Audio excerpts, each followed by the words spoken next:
The world 123 million years ago was nothing like the one we know.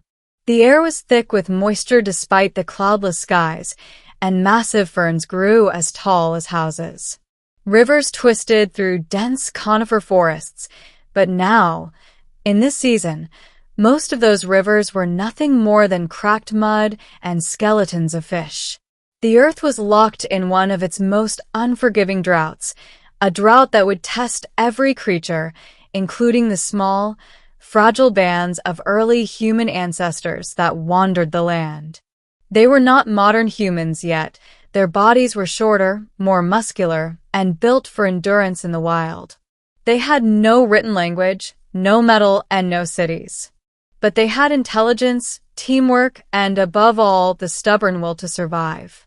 The Clan of the Red Stone. Among the scattered groups, the Clan of the Red Stone lived on the edges of a dying lake. For generations, the lake had been their lifeline, home to fish, reeds, and animals that came to drink. Now its waters had shrunk to a foul-smelling puddle, too salty and warm to drink without sickness. The leader, an older hunter named Auric, stood at the lake's edge, squinting against the glare of the burning sun. The ground shimmered with heat, and vultures circled lazily above, waiting for the week to fall. His people numbered only 20 now, half of what they had been before the drought. Beside him, a young woman named Kira, barely 20 reigns old, clutched a hollowed gourd. She dipped it into the muddy water, but Auric shook his head. Bad water. Kill slow, he said in their primitive tongue. Kira frowned. Then we must walk farther. The old river will have water. Auric's face tightened. The old river lay far across the plains, and the plains were ruled by predators. But there was no choice. The clan could not survive another moon cycle here. The march begins. They set out at dawn, moving in a slow line across the cracked earth. The elders carried small packs of dried roots and seeds. The hunters carried stone-tipped spears. Every member, even the smallest children, carried something. The heat grew quickly. In the distance, herds of irritate, a fish-eating dinosaur the size of a horse, trudged toward unseen pools. Huge dragonflies buzzed through the air, their wings flashing in the sun. Occasionally, a shadow swept over the ground, pterosaurs riding the thermals above. By midday, their skins burned and their mouths felt like dry clay. They found a shallow depression where rainwater had collected weeks before. Most of it was gone, but damp mud remained. The clan dropped to their knees, sucking moisture from the soil. Kira noticed Auric watching the horizon. "What do you see?" she asked. "Dust," he said grimly. "Many feet." That could mean migrating prey or a predator's hunt. The hunter in the grass. That night, they camped among low thorn bushes. The stars burned cold above, and the moonlight revealed the endless plain.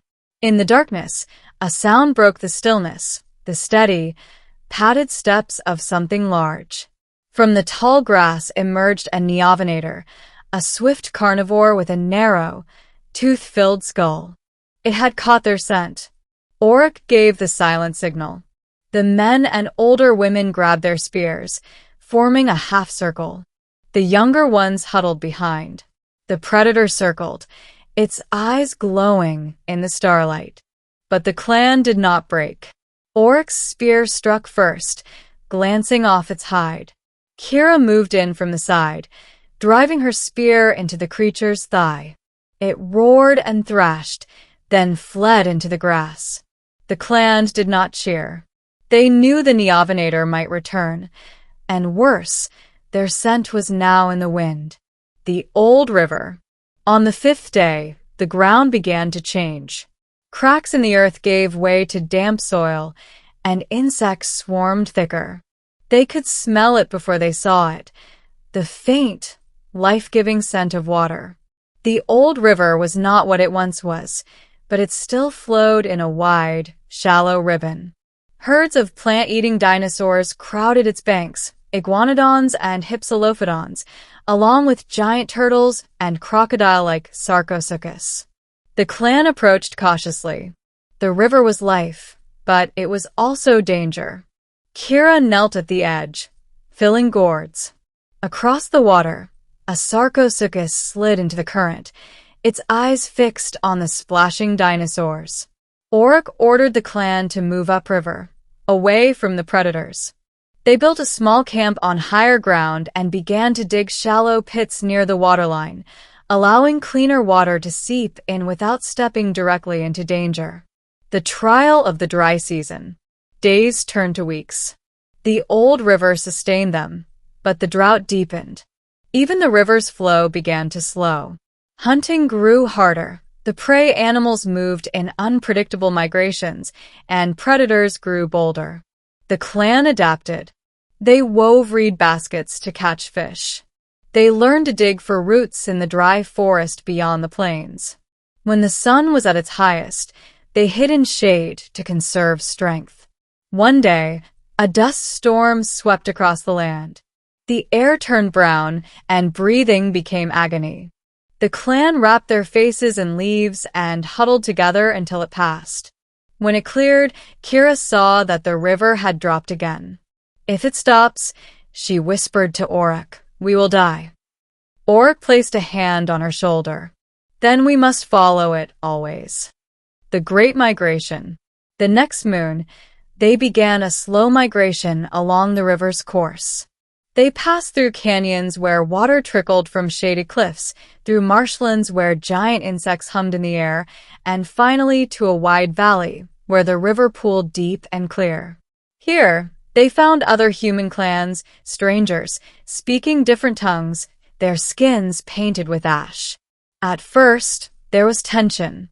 Spears were raised. But the drought had taught all survivors a hard truth. To fight over water was to invite death. They shared the valley, trading stone tools, food, and stories. Some members of the Red Stone clan stayed with the new group, finding mates and forging bonds. Kira, now recognized as a skilled hunter and water finder, became one of the voices guiding the combined clans. Auric, weary from many seasons, passed leadership to her. The drought breaks. It was nearly 2 years before the skies finally broke. A wall of dark clouds rolled in from the horizon, and the first drops fell hot and heavy on the baked ground. The rain became a torrent, flooding the riverbanks and turning the air cool for the first time in memory. The valley erupted with life, flowers blooming, insects swarming, animals calling. The clans danced in the downpour, drinking directly from the sky. Kira stood at the edge of the now roaring river, thinking of those who had not lived to see this day. She knew the rain would not last forever. The earth cycles would always bring hardship again. But she also knew something else. The Red Stone people had learned to move, to adapt, and to survive. And as long as they remembered that, no drought could end them.